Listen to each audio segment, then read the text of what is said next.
So a couple of weeks ago, I got to hang out with one of my good buddies, Forrest Micke. Forrest is one of the people I would consider to be one of the best students of the craft of dog training, and that's definitely reflected in our conversation. We talked about the power of rewards and building value in essential life behaviors. We touched on using play to override your dog's desire to chase cars and skateboard. And one of the most interesting pieces was we talked about relationship and how you quantify or measure a good relationship between an owner and a dog. I really enjoyed this conversation, and I think most of you guys will too. So check it out. Are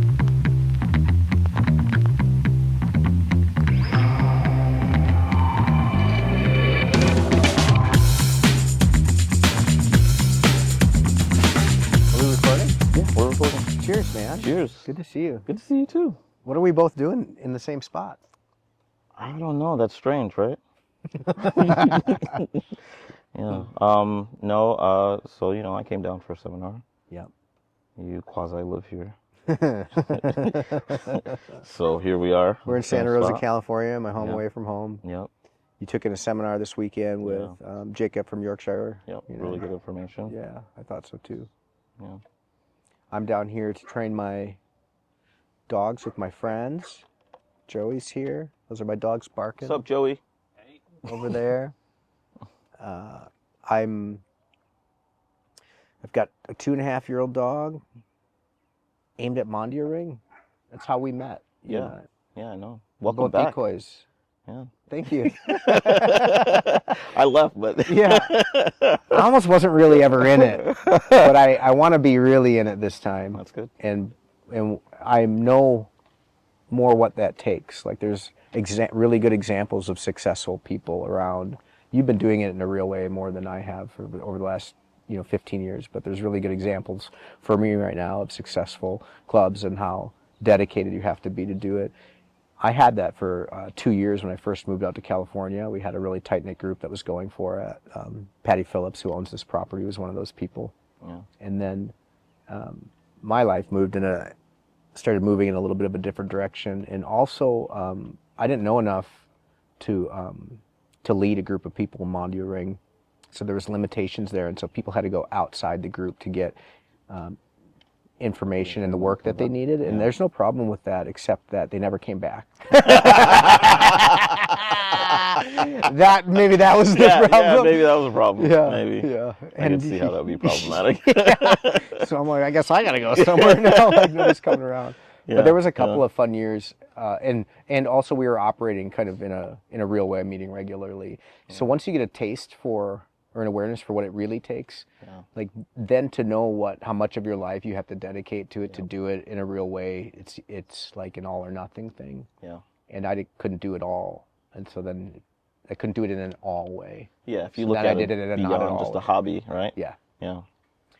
I remember our first dog you had, was it Lauren? Was that her name? Yeah. She handled them. Yeah. For you. So that was down in Oxnard at OJ's. So you saw her compete down there? Cool. She competed with both dogs. Yeah. So I went to New Zealand. That was the second time Elzer and Andy both competed in trial. Mm-hmm. Elzer got his ring one that time with my partner at the time, Lauren. That was pretty cool, actually. Yeah. She's kind of badass for going and doing I know. that. That's what I'm like. It's a credit to both of you actually, because one, they're trained up enough for her to just take them on the field and just do it. Yeah. Right. So that says something. But then also that she was just like, I'm looking to do it. It was kind of cool. They were her dogs too, and she handled them a lot because I was doing the decoy work on them. Yeah. And but leading up to that, knowing I was going to New Zealand and she was going to road trip with Lindsay Sommer, Gary Casera, a number of other people that were preparing for this trial. Gary, wow, yeah. Yeah, I think about him from time to time. Yeah. But so we were, like I was just running her through all the rules and the footwork, and she really put a lot into it, like the month and a half leading up to that. So I was proud of her. Nice, yeah. If I remember correctly, she did pretty well too. Andy failed. Elzer always passed. Andy failed 3 times before she ever passed. Biting early on the defense, walking over a piece of luggage in the defense and deciding to do object guard instead because the bite was taking too long. Like, lovely failures. Yeah, lovely failures. Those are good failures. Yeah. So anyway, my hope now, I've got, Joey's here to support me and decoy my dogs. Michael's really involved right now. I'm feeling like there's room in my life and desire for it. And the other part for me that's important, and we're talking about this, is the I can keep monitoring as and decoy work, probably more importantly, as something I do for my friends and not something I'm hired out to do. I wouldn't put myself in that position again. I don't think that I think there's other people that charge money that are better that can do it in that way. And then I'm 43 and I want my knees to feel good for a while yet. Yeah, I totally get that. Yeah, I was watching you guys train today, and I was just thinking about how nice it must be to like kind of come back full circle with one of your mentors and like the synergy in the training, right? From like having like the same brain on a lot of things in terms of like how to approach it. And it was really graceful between the two of you because, you know, you guys knew exactly what was going to happen. And then there's that level of trust, right? That like, you know, I don't really have to instruct you. I just kind of, oh yeah, I like what you did there kind of thing. Yeah, it's like pretty cool. You're marking for him for the dogs and there's no, you know. I feel that too, yeah. It's nice to have that. Yeah, it's pretty cool. And Snug is a dog that I've done pretty much all the decoy work on, and so I'm proud of it. You know, even like I'm easing back into it, I'm getting my skills back. My body feels good, and Michael has a very clear plan for things, and I can follow instructions well and put my own little twist on stuff. So it's cool. That is cool. That is cool. And I've got a young dog that he's done a bunch of great foundations on, and now kind of where I'm at is I'm having other people handle her, kind of like what I ended up doing with my older dogs too, so that I can do some of the fancier stuff, you might say. You know, if Joey's not around. Joey's not around. Very cool. Very cool. What were we talking about earlier? Well, earlier, the thing that I wanted to like go over with you is like you're somebody who's done a lot of work with like sport dogs and like really technical obedience, right? But you know, how do things like that translate for like the average everyday pet owner, right? Like what are the elements that you can pull from that will be useful for somebody who's literally just trying to make it from their doorstep to, you know, down the street and back to their house without, you know, having a dog that's not necessarily have to be obedient, but like will pay attention to them and do. And more like, how do we get them to care about everything that is dog training as much as us professionals do and serious hobbyists do? Because we go far for this stuff, right? We care about all the theory and the science even behind it. And we like to talk about this stuff in depth. But when you try to give that to the average person, they're like, I don't like any of that. What are you talking about? That's why I hired you. Like, do you have a friend that also trains dogs that isn't going to try to badger me with this bullshit, dude? Yeah, that's totally. Right. Totally. That's always the challenge, is to adjust. Well, Mike Ellis, we were talking about him, like his goal is always to get people to get like bit by the training bug, to become passionate about this stuff, that they want to put the time in, and that they recognize that the journey of training is actually the juicy part of it. And most people are looking for like an end result and kind of want it fast, but they don't know how wonderful all the like the thing that gets you there can be, and we're all hooked on the thing that gets you there. Okay. Totally. I did a series of chicken workshops last year with a guy named Bob Bailey, and I did that for my own education. And if somebody was watching this, you could look up Bob Bailey. He's an interesting and remarkable person, and he's more or less a direct descendant of B.F. Skinner, who's the father of operant conditioning. And so as dog trainers, we know about that stuff really well. And he's you know, at the end of his life, and he's not going to be doing this stuff much anymore, but there was this opportunity to go and take these chicken workshops with him in the way that he designed them. So somebody else, her name is Kirsten, she's in Mobile, Alabama. People could go and take these things. I would encourage, if you're a dog trainer watching this, I'd encourage people to do it. But they came up with they called it the technology of operant conditioning and positive reinforcement and punishment. They don't really divide the things. It's either builds behavior or makes it more or makes it less. And that's further been factioned into the quadrants that we know. But I wanted to see how a guy like that would talk about reinforcement and more specifically positive reinforcement. And what was interesting to me is we kind of think about like Skinner and the behaviorists as people that trained animals in sterile settings, like Skinner boxes or labs, right? So it's not real because you didn't pull them out into the environment and bring them back into their, native ecosystems and still have the behavior showed up, because now you're competing with all of this other stuff, right? Especially instinct. Right. It's like, what happens with that?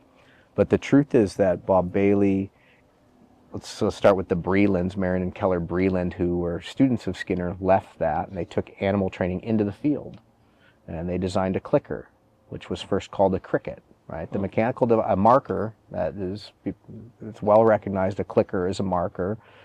They made that thing, right? They designed it, put it in the hand, and said, guess what? You don't have to train in a lab with an automated thing anymore. You can actually mark behaviors so that you can be precise, and also they can predict rewards or punishers, but in this case, rewards.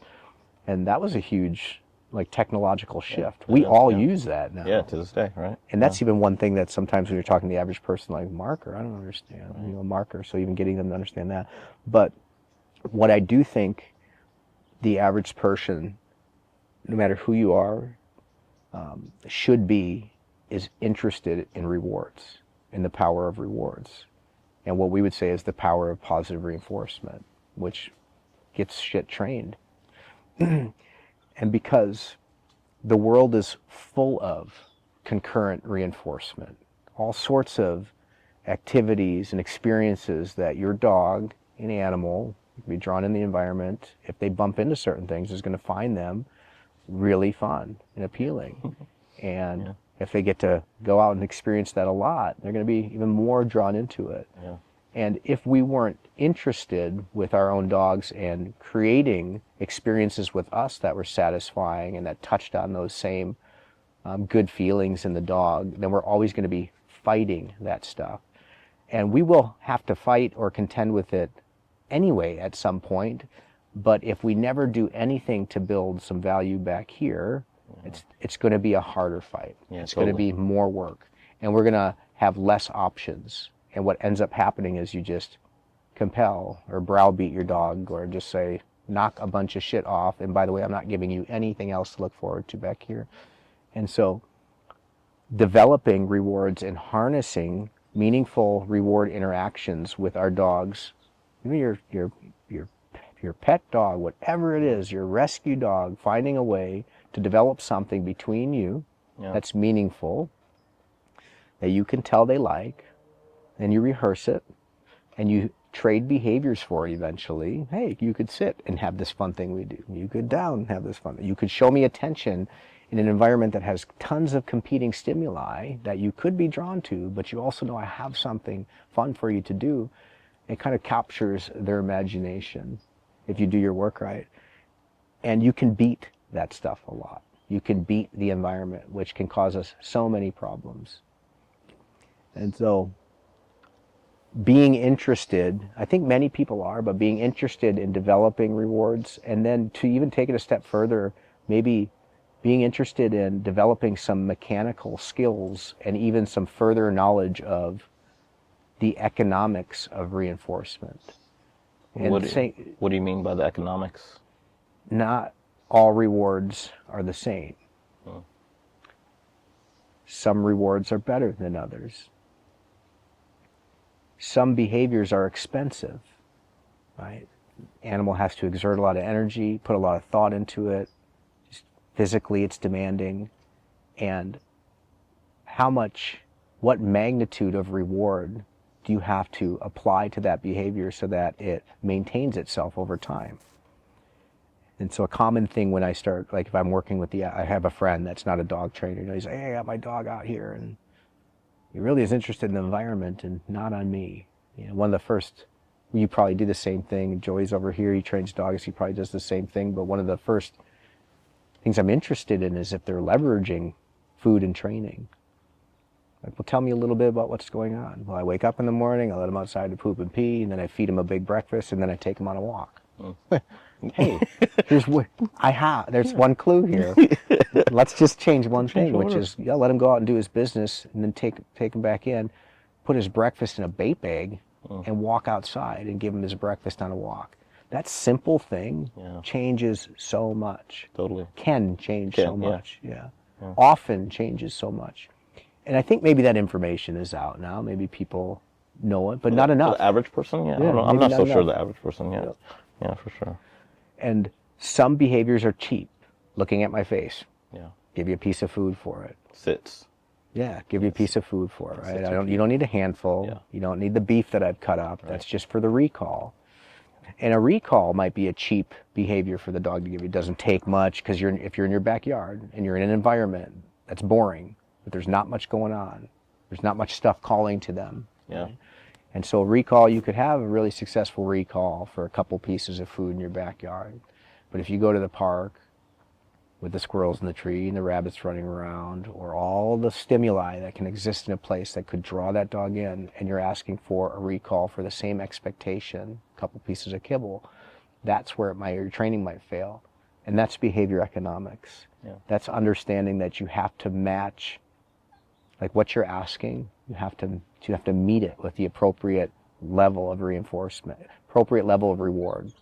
And then the reward has to be so good that it actually reinforces the behavior, meaning it actually makes it more likely that they'll do it. Yeah, so then how do you build that expectation for the reward to be something bigger when you put the dog in a situation where normally at home they'll do it for a couple pieces of kibble, but now we're outside, there's a little bit more distraction. The first time I try to do it, it's a little bit more difficult for the dog, and maybe because I've only had couple pieces of kibble before, like I don't know that I need something higher value, right? So then the next time, doesn't that set me up for failure because I don't have enough and the dog doesn't expect me to have enough in that instance to, So you make the expectation at home. Yeah. You blow their mind with overpaying them potentially in that environment. You ask them to recall at home and you give them more than they would need to recall at home, but you are trying to establish an expectation. Sure. You're trying to get them so hooked on that recall that when you do call on them in a challenging environment, they're not even thinking about it. They know that it's something good. So the answer to your question is, I wouldn't give them 2 pieces of kibble even at home when I'm rehearsing recalls. Right. What I would do is not practice 10 repetitions of a recall and give them 1 piece of kibble per repetition. I would practice 1 recall and give them 10 pieces of kibble for that 1 recall. Yeah. And I'd leave that shit alone. Love it. And then 4 hours later, when Fido ain't expecting recall, I would say that damn word. And if that guy came flying, I'd give him, fuck it, 15 pieces of kibble. Like I might even violate it leftover further. steak, Right. yeah. So, and part of this whole thing is, Joey said this yesterday, we were talking about puppy stuff, and he said that he thinks people really need to be deeply interested in learning who their dog is. You have a puppy, you observe them, you feel it out, you figure out what makes them tick. If you rescue a dog from a shelter, you take the time to figure out like who they are and what makes them tick. We do like something in dog training we call reinforcement sampling. Like, do you like a carrot? Yeah. Do you like a carrot more than you like a piece of cheese? Do you like a piece of cheese more than you like the steak? Or you like the steak more? Well, you love your kibble? I guess that gets the job done. But you should be curious to explore around to find something that has a high enough magnitude to get the job done. And if you do, it makes your work so much easier. Yeah. But I think that's an important thing is like, usually if you want to if you don't want as much enthusiasm or vigilance on a behavior, then you can reward it kind of minimally, right? If you want tons of enthusiasm and tons of conditioned expectation, like conditioned arousal and enthusiasm and excitement, hope is a word that people use for it, then you attach a really high magnitude reward to it. Yeah. So like for a behavior like a recall that somebody, wants to work all the time, especially at the dog park, Yes. Do you want to fill that up with value? The expectations should already be set. Yeah. And by the time you get out, and your work is to ease into environments like a dog park, for example, where Fido's running around with all these dogs. But you set the expectation beforehand and you ease yourself into that training. And there's other things that, you know, we can do along the way to make sure that it's reliable. But if we're just talking about the positive reinforcement, then what we're talking about right now is important. And high magnitude reinforcers for expensive or what will be expensive behaviors or trade-offs. And the recall is one of them. Because if you want your dog off leash on a hike and they're going to see deer and raccoon scat and all that stuff, and you have to compete with that shit. And let's say you tie your hands a little bit and you say, I'm only going to use positive reinforcement for these things, then there's an economic lesson there. Yeah. It could easily be a disparity, right? When you say, come off of that stuff that's touching all this internal, like deep archaic shit in you, and all your forefathers and stuff are saying, bro, I feel like we should be participating in this. Right. 3 pieces of cheese are back here on this end. So you gotta have something. Yeah. It's why for like guys like us that are sitting here, we have dogs that really like to play. Sure. And I have a friend that says, with the type of dogs that we're keeping, Belgian Malinois and biting dogs and stuff, like, do you think they're playing with those objects? Or do you think it's more than that? Depends on the dog. I think some dogs are playing, but I think some dogs are like pretty serious about it. Hunting, I think they go a different place. They're hunting, yeah. killing. Yeah. They're doing all the shit things. that 4 million years ago, like they were doing to get a meal or whatever, right? You know? And so I have a buddy that refuses to call it play, and he says it's predatory shit. he's like, that's not a toy, that's a prey object, right? It's a dry-up object. Yeah. But that's kind of telling because like play is sort of like a social interaction. And the way that we play with dogs, it absolutely is. But you have, to your point, certain dogs that when they're interacting with a toy, it's not play. Yeah. Like they're coming from a deeper place in there. Or a decoy, like our buddy that we watched today when he was grabbing your leg, Joey. He's like, oh, like, really. But I think that's where the, so we're talking like behavior economics, that's a big, it's like, it sounds like a fancy word that the average person wouldn't, like the average dog owner might be like, I don't want to know. Feels like it's over my head. And it's a really deep, well-studied science, so you could, if you're, interested in it, you can look at it, but at its simplest form, dogs are out there, seeking experiences that feel good. And if you don't give them that with you, they will find it elsewhere. Yeah. And it's just smart with a young or early learning dog to establish meaningful interactions so that you guys have that connection and that expectation in place. And the other thing is I would pick a few behaviors that are important. For me, attention anywhere and the recall. Those could be 2 simple things, right? That I would put, here's another term, but huge behavioral mass on. What that means is I would practice them a lot. Behavioral mass means that it's rehearsed and reinforced repetitions. That's all it is. It's like, in terms of money, it's like accounting. What has happened with your money? Yeah. How much mass do you have on that? I've practiced a recall 1,000 times, and I've paid it really well. Yeah. Tons of mass, which means it'll probably show up easy for you in many different places. Because you're building up money in that account. That's right. Yeah. Momentum is the potential of a behavior that you put mass on. That's what allows you to take this behavior you've built in your backyard and take it to your front yard, or take it down the street, or take it to the dog park eventually.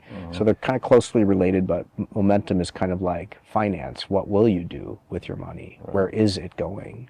And so we put mass on behaviors through practice and paying them well so that we can use momentum to get us to where we want to go, which is eventually generalizing those things. Yeah.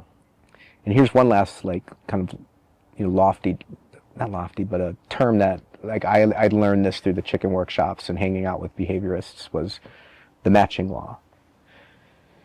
And it means that an animal will put its effort, its interests, its energy into certain behaviors in proportion to the reinforcement they associate with it.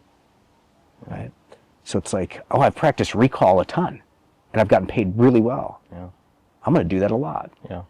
But if they have this other behavior in the same environment that they also practiced a lot. That's rewarding? Yes, yeah. Exactly. Yeah. I've rescued a dog, it's 2 years old, it lived on a farm, it's been crittering for 2 years, successfully, dude.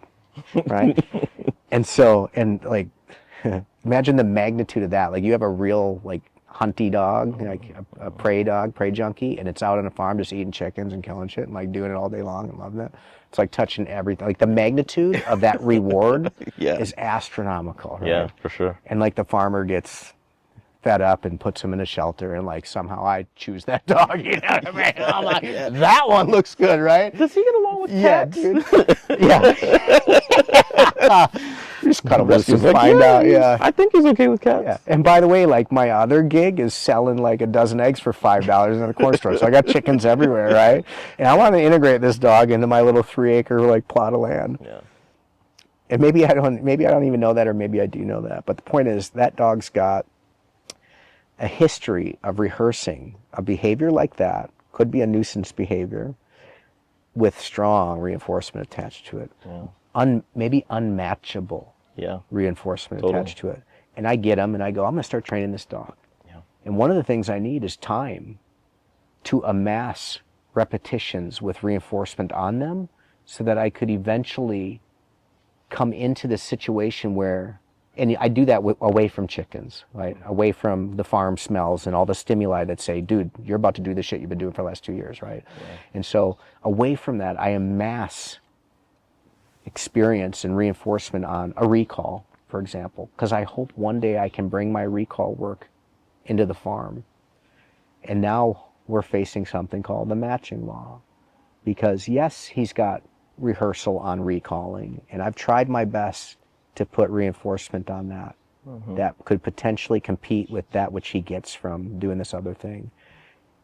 And it's almost like math. Do I have more practice on this than this 2 years of this experience?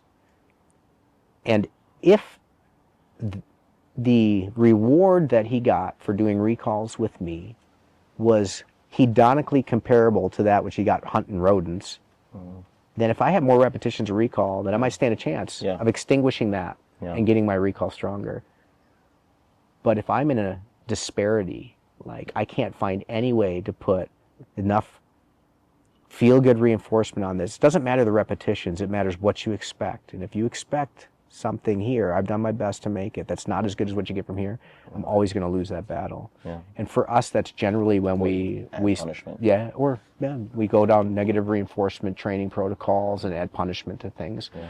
But it's kind of the case for punishment or aversive control, because there is an economic disparity, an insurmountable economic disparity that can occur in those situations. And even behaviorists itself, and using the terminology of them and living in that world and recognizing what's going on, we'd have to concede that, you're not going to actually overcome that particular issue because you can't match the value of what they're getting out of that. I always try to break it down for my clients and say, like, imagine the behavior is like a well, and it's filled with all the water from all these repetitions, and then what we have to do is that we have to actually create a different well over here and fill that up with water. So even if you fill this up halfway, right, and you've done perfect repetitions to fill this up halfway, it still does not match the 4 years before you decided to call me and say that there's actually a problem. Yeah. And that well's fucking coffee, and this is just plain old water. It's like, I'll be over there. That's true. Or whatever. I was going to say something like cocaine water's over there, dude, and this is just regular H2O. It's like, dude, you know what well I'm hanging out at. I don't care how full that well is, dude. Like, I'm having a good goddamn time over here, all right? There's whiskey there, too. Pretty girls? What? Yeah, pretty girls. That's a good well. So I know we're being funny, but it's kind of true. It's true, and it's not. It's why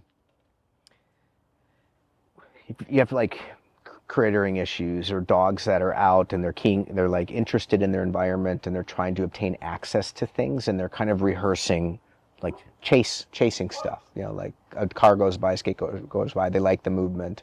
I see this with border collies a lot. Like they're at the end of their harness trying to get at the thing that's moving because they want to control it, right? That's not play stuff. That's them doing something it's a motor pattern that's being expressed that they kind of need to, and it feels very good inside, right? And that's handed down through eons of evolution, basically. It's still in there. It might be very hard to use food which doesn't call on the same things within the dog. It doesn't touch the same things as a toy might. Yeah. And so that's often why we're interested in toy play, because toy play allows them to express the same thing they're doing over here towards skateboards and tires into an interaction that involves us, a functional interaction. So dogs that are doing like predatory stuff that's getting them in trouble, or that's nuisance behavior, if we can curb that and develop an interaction, kind of back to the start where we're talking about developing meaningful interactions. I build a meaningful interaction away from this. It touches on the same thing they're getting from that. I amass repetition on it. It's well installed, they're competent, they're looking for it, they expect it, and I bring back into the situation where this other competing thing is, but now I've got a reward that's matches or is better actually than that, then you could probably train them out of it just by playing them through it or something. Do you think the average person who has a dog that is geared in that way has the ability to actually use play as a reward? And if so, like where do you think somebody should start with that? I think they should absolutely be interested in it. Like that's the point. Like we're interested in it, right? That's why we're talking about it. And so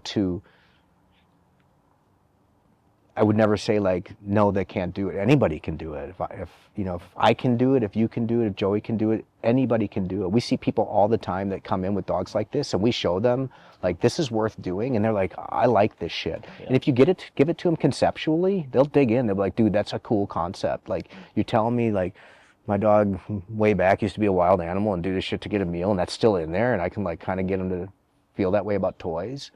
And actually I'm looking to work out a little bit with my dog and do something that's like a fun interaction. Like, that's how you have to position it. And I think they will get into it. And then you kind of pave the road for them. Like, they don't have to see me 3 times a week to get it done fast. It's like you develop their play and you say, dude, I'll just stay away from that stuff for a while and dig in on this. Yeah. And then when like this feels good and you guys are vibing, come back and see me and let's see how far you got. So the message is everybody should be interested in that. Definitely. And I get that there's like physical requirements to play. It doesn't have to be all physical. There's many different ways animals choose to interact with objects. Like I have dogs, I literally can stand still and just whip a toy. They bring one back, they let it go, and I whip another one because I just love the chase. Right? If you have a dog that preferred tugging and fighting on things, that might discount some people because there's a physicality to it. But it doesn't mean we shouldn't try. And then where they could start is there is a plethora of information for free on YouTube and on the internet that you can learn the basics of playing. And if you watch some of that stuff and it clicks and you like it and you get somewhere, but you need the next step and there's some nuances to your particular individual thing that you're not finding satisfactory answers for, then you find you Joey up in Seattle or you. I don't answer emails. I wish you could. I had to drive all the way down to a different state to track you down, right? I know, it's terrible. No, or if you just bump into me on the street, dude, and you ask, I'm for sure going to help you. Dude, if you just run into, I'm for sure going to help you. That is true. That is 100% true. Yeah. I'm like, oh my God, if you know, I will help you right now. Do you have toys? Do you have food? I got shit in my van. Let's go, dude. I'm not even going to charge you for this. Is this your dog? Yeah. I love your dog. I was going to go to, I'm not even doing what I was going to do. Right, totally. I like when the world works that way. Then it's meant to be for me. Right? Quick interruption. You just heard me and Forrest talk about the power of rewards and the importance of play. You don't need a PhD in kinology to use these principles. These are things that everyday owners should be thinking about if they want a better relationship with their dog. At Blackwood Canine, we take these principles and sprinkle them into a system that makes training easier and your dog way more fun to live with. So if you're tired of Googling how to train my dog in the middle of the night, book a call and we'll see if we can help you. Cost you nothing, but could mean everything to you and your dog. Link in the description. And I think that's interesting that you brought up like being interested, because I think that is also the first place that we want our dogs to be, right? Before we can start to teach them anything, is we want them to be interested in us and participating in the training and the things that we have to offer. A little bit of a sidebar, but I like the more and more that I work with people, more closely that I work with people, and the more I kind of mature, I think, as a trainer, like I'm starting to really appreciate the fact that I don't think a lot of dogs need training as much as they need a good relationship with people and like a good understanding with people. Because I think about like there's, especially out in Oregon, like there's a lot of people who have dogs and their dogs have no fucking obedience, like none, right? And they live amazing lives with their animals because there's just the animal is either Some really intuitive, connection. right? Yeah, or there's just this connection where like they get along Yeah. and they understand each other. They understand the parameters of their relationship because maybe they spent the time or maybe it's just kind of been innate. And so, you know, more and more I'm saying like, yeah, I think having a very clear system of communication is important. Having good management is important. Being consistent is important. But I'm not so sure that obedience is important as much as having a good relationship and having a dog that actually wants to spend time with you and participate with you and is not, as soon as they get outside, kind of looking at all their other options. Yeah. Right? I agree with you. Relationship's a tough one because we all, like, when you look at a person and their dog, you can look at it and go, that's a good relationship. Yeah. They have a good relationship. But it's hard to measure that. Yeah. Right? Like, it's a qualitative thing, not a quantitative thing. And I think in dog training a lot, especially when we're doing, like certainly the behaviorists were quantitative folks, like how long can this dog persist, and this bird persist, and this rabbit persist, how many pieces of, you know, how many pellets do I need to give it for that to maintain itself over time, you know, this economic sort of way that they look at it. But dogs are very unique in terms of like the perfect like design of them to socially like interact with us. It's not always about traditional rewards that we can give them or tangible things that we can add to them. There's a real connection that exists there, and they're kind of perfectly oriented for that. And that's kind of been the result of this commensalist sort of coming together experience that we've had. Because kind of I think more like the common thinking is that, you know, back when certain, you know, before dogs were dogs, there were certain of their ancestors that were a little more tolerant in proximity to us and were eating on food dumps outside of our villages. And they thought, hey, this is easier than hunting around. And some of them were more tolerant than others. So the ones that were less tolerant kind of shoot off. And the ones that were more tolerant became even more and more and more. And pretty soon they were integrated and running through our streets and, you know, eating the food that I didn't want to eat or something. And so that's kind of how it came to be, and then it's developed into something really special. The relationship is like, you know it when you see it. Yeah, for sure. You can feel it. It's hard to say why sometimes, how you got that. You know, I think a lot of it comes from, like, I think some freedom that we allow the dogs to have and some trust. I think the way that a lot of modern dog ownership is set up, like there's just a lot of control necessary for dogs to kind of function in a society where there's a lot of people and a lot of things going on.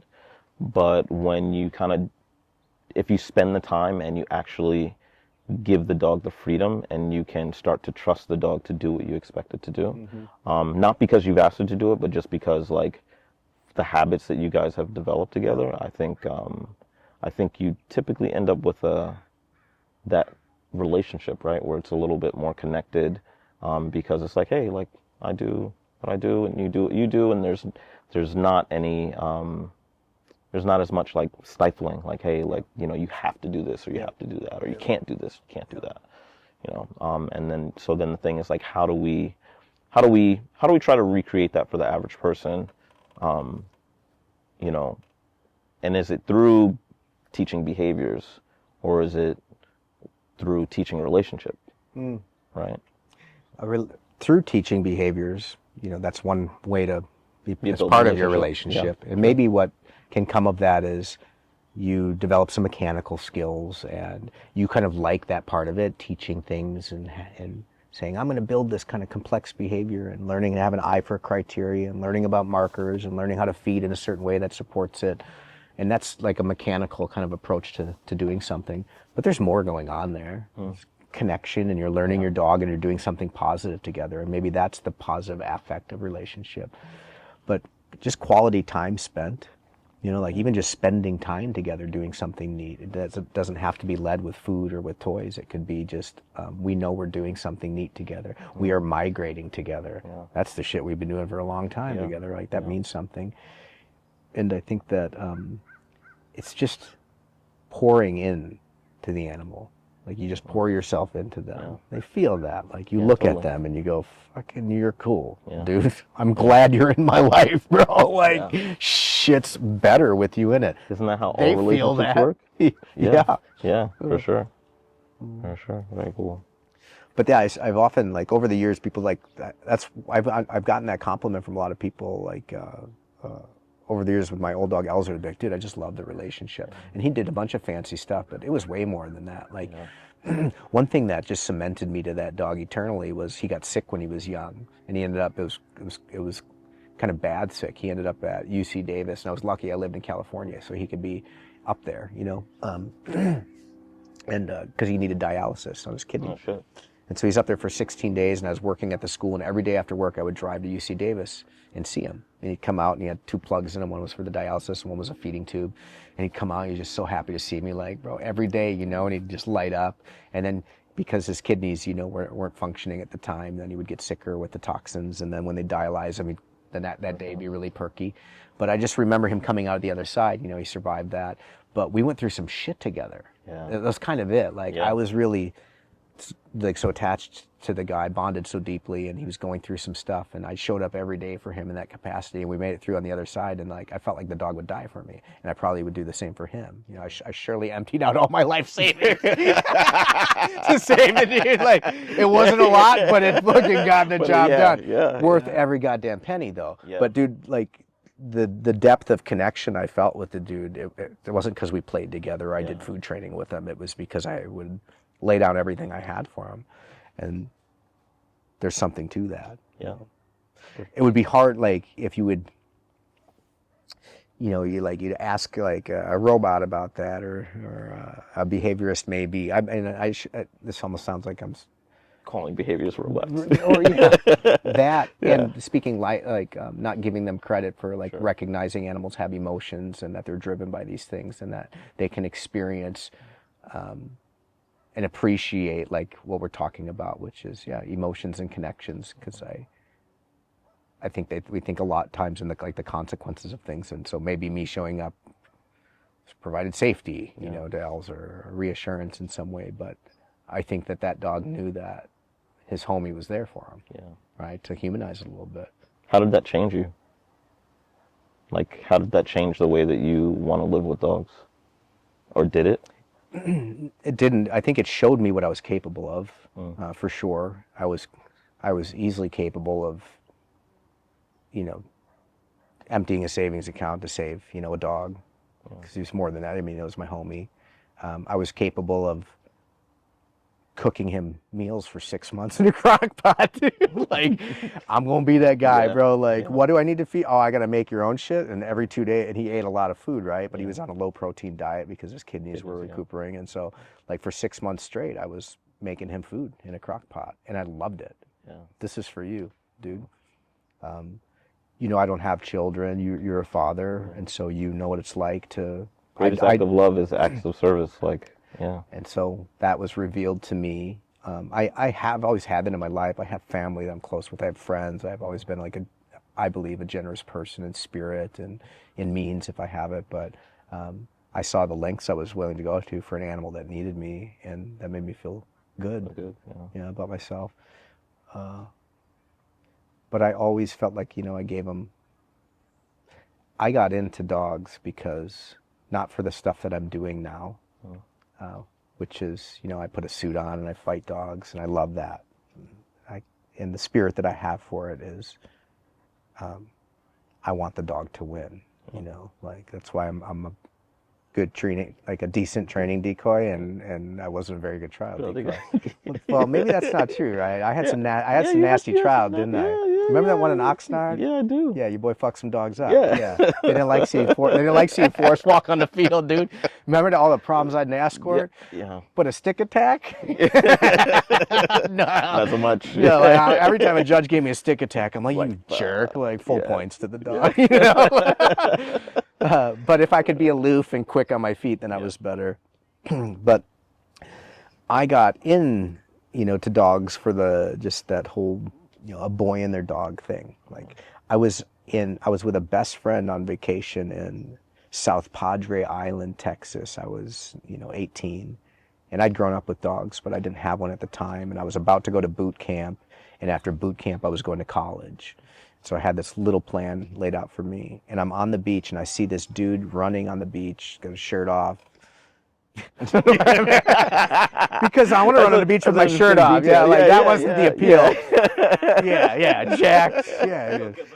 Tall. He likes like a Tom Cruise movie. Yeah, he was tall, man. Oh, he's tall. So I always admire that because your boy ain't. But he's got this German Shepherd running next to him, off leash, no equipment on. They're just in unison, right? And I'm like, I always dreamed of a German Shepherd at that time. That was for me. That was the representation of the ideal dog. It's a Malinois. Now German Shepherds are wonderful. It's just I got Malinois. But I saw that, and I was so drawn to it that I had to chase after him. Basically. I just wanted to know, dude. I wanted to look at him and be like, how good is your life? Like, I want to see what you are feeling right now in this moment because you're living my dream in a way. Like, it was that simple to me. And so I run up on him, like, in the beach, and all of a sudden, like, he's just, jogging with his dog, and I get too close, and his dog turns around and goes, fucking stop, and he's like, whoa, don't run up on me, right? And I'm like, I'm sorry, man, I just needed to live vicariously through you, like, you're my future, or something like that. I didn't say that out loud, but that's what it felt like, dude, I want that so badly. And then he just kept running, and his dog just took off with him, and it even sold it more for me. Like, do you see how that dog responded? And then just let it go and went on with the guy. But that was relationship. Yes. Like that was I have no idea how he got it. There's no way I could measure it other than I could feel that shit. Yeah. And I also knew I wanted it for myself. Yeah. It was a totally qualitative thing. That's why I got into dogs.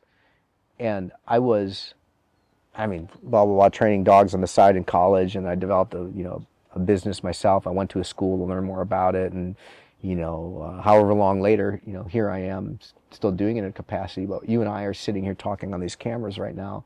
We're outside this van that I have, where I have 2 dogs that I care about that are living with me in here. I just got off this 5-week road trip where I got to go see old friends that I've been around and training for a long time, that I admire and that I want to help me still become a better trainer. And I got to break bread with, train dogs with them and see how their families are doing and see how their lives have changed, and talk to them about how my life has changed, and still have this very human connection on the other side of it that means as much more to me than, the actual training that we do. And I'm down here on a beautiful property. My buddy Joey's here. We're just hanging out, goofing off.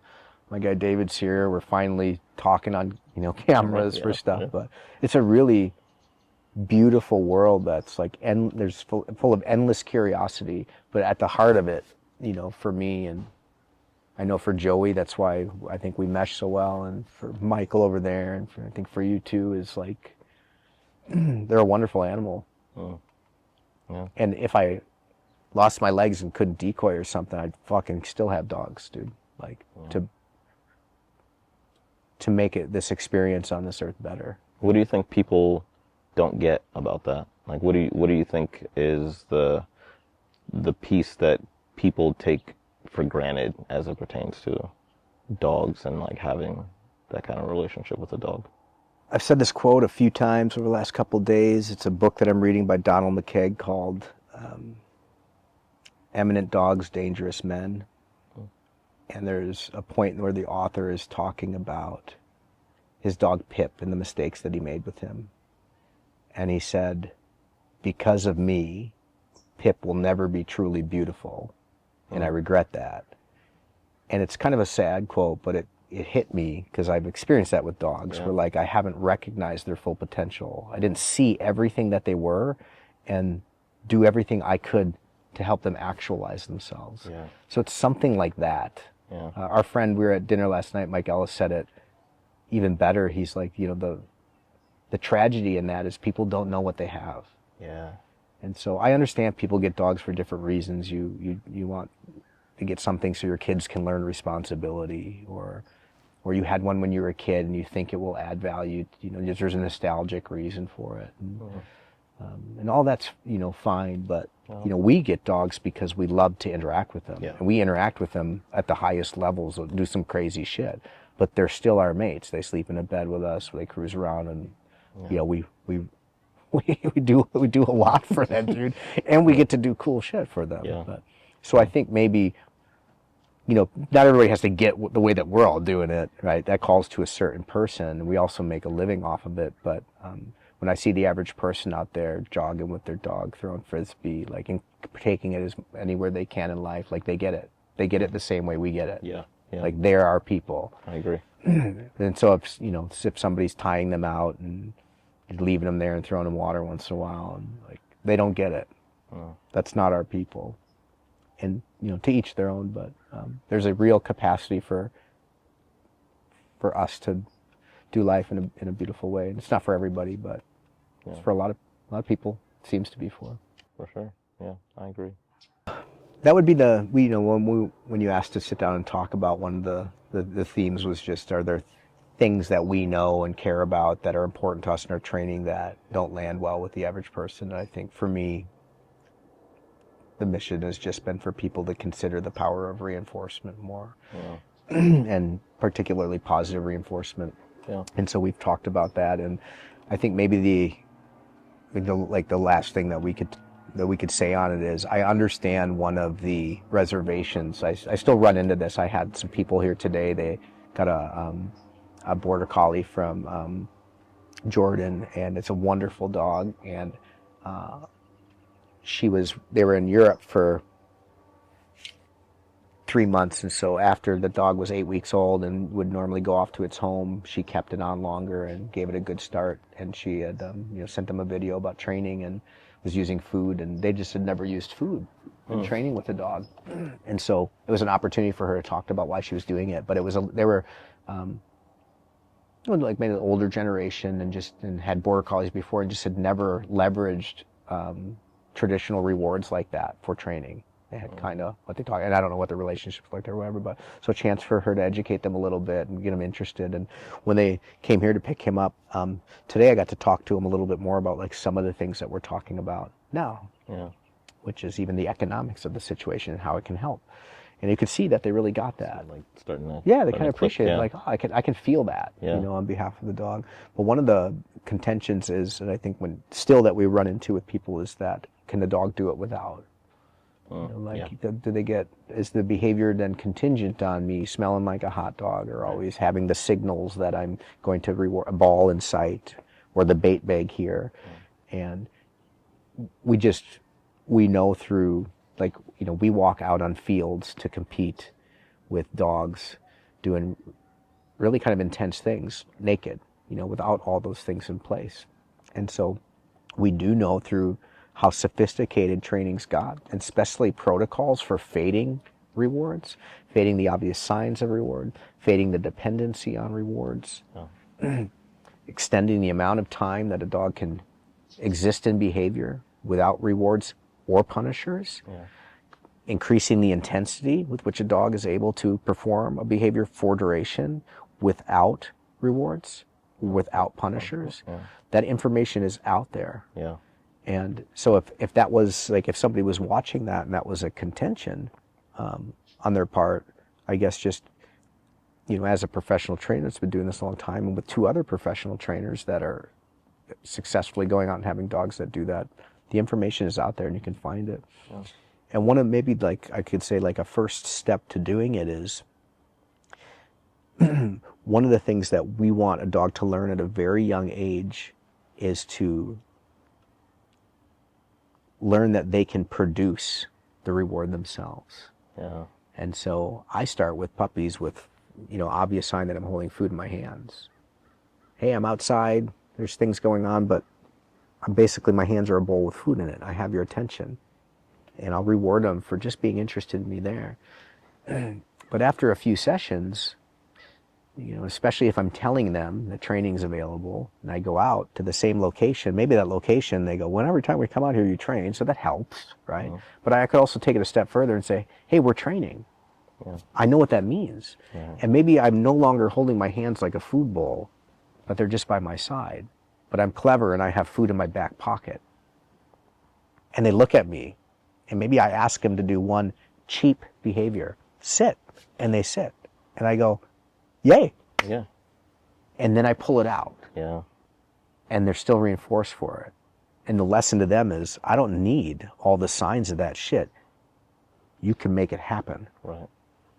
And what we just know through extending behaviors and stacking behaviors is that dog's not too far away from, if you could sit, I bet you could down. If you could down, I bet you could come heel. I bet you I could say free, which maybe is your signal that you're released to go. And then I could practice a recall when you thought you're free and you come back, and then I go click and I give you your stuff. And now the dog goes, you're cool. Yeah. You're worth it. You're interesting. This shit's kind of a fun game, actually, all this stuff.